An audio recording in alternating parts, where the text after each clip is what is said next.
Let's talk about the Derek Chauvin case. Today, he pled guilty and was sentenced to 20 years and 5 months for federal hate crimes violations in the death of George Floyd. He previously had been sentenced to 22 and a half years in state prison.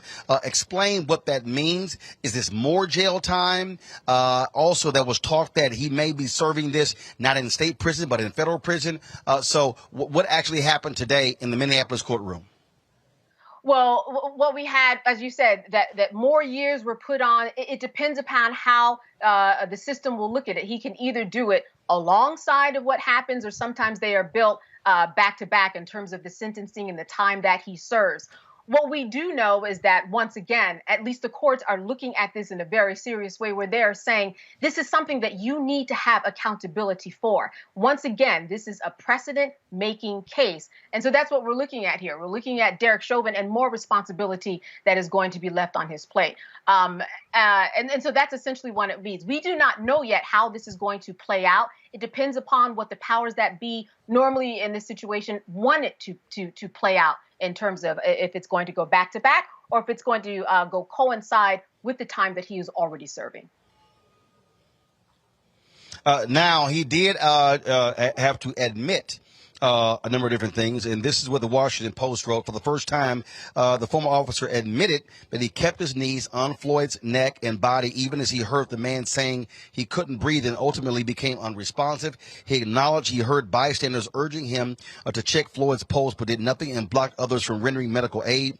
Chauvin also said that he, quote, knew what he was doing was wrong. Now, that was when he pled guilty in December.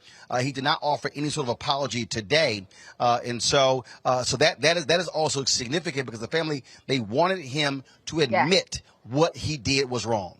Right. This is someone who we didn't hear take the stands. Unlike other cases where we hear, the McMichaels take the stands and talk about what they did or did not do.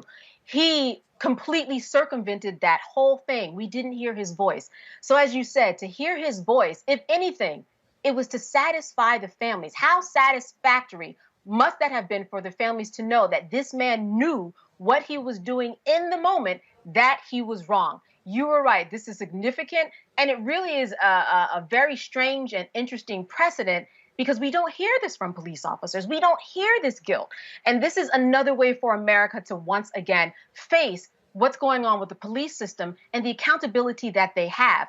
We thought about it, we wrote about it, we talked about it, Roland, but to hear him say it takes it to a totally different level, that this man knew while he had his knees on that neck for over 9 minutes, what he was doing is wrong. And for some people who have, families who are in this situation, that's more than they want to hear. Forget the money. They want to hear that this man knew what he was doing, accountability, and this was the most accountability that we have had from him over these years.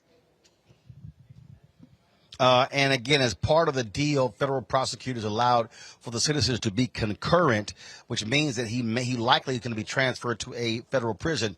Remember, this is one of the things that the Ahmaud Arbery family did not want to happen in the case of the white supremacists who killed Ahmaud Arbery. They wanted them to serve their time in state prison, believing that is far more rigorous and, frankly, nastier or meaner than federal prison. And indeed it is. The state prison is nastier, it's meaner. You have people who he's going to be alongside if he does go into a state prison, who know and have faced people like him outside, and they are going to get revenge. That's just what happens. They are waiting for him. His people know it, he knows it, and he doesn't want that. Federal prison, it's a little bit nicer in terms of kind of the rewards that you get for good behavior. It's a better situated system in terms of how it looks, how it feels, sleeping, eating. All of that is a slightly higher level than a state prison. So that would be certainly another victory for the families, that he's not going to live his sentence inside something that might be, a lighter sentence in terms of a federal prison, that is going to go hard in a state prison. So certainly they're hoping for that. A lot of us are hoping for that, because that certainly is what he deserves. All right, folks, back to our Roland Mark Unfiltered video in just one moment. How about sushi? I just had sushi for lunch yesterday. How about tacos? Automatic emergency braking, one of 6 advanced safety features standard on every 2022 Chevy Equinox. Find new technology. Find new roads. Chevrolet. Folks, Black Star Network is here. Hold no punches. I'm real revolutionary right now. Support this man, Black Media. He makes sure that our stories are told. Thank you for being the voice of Black America, Roland. Hey, Black, I love y'all. All momentum we have now, we have to keep this going. The video looks phenomenal. See, this difference between Black Star Network and Black-owned media and something like CNN. You can't be Black-owned media and be scared. It's time to be smart. Bring your eyeballs home. You dig?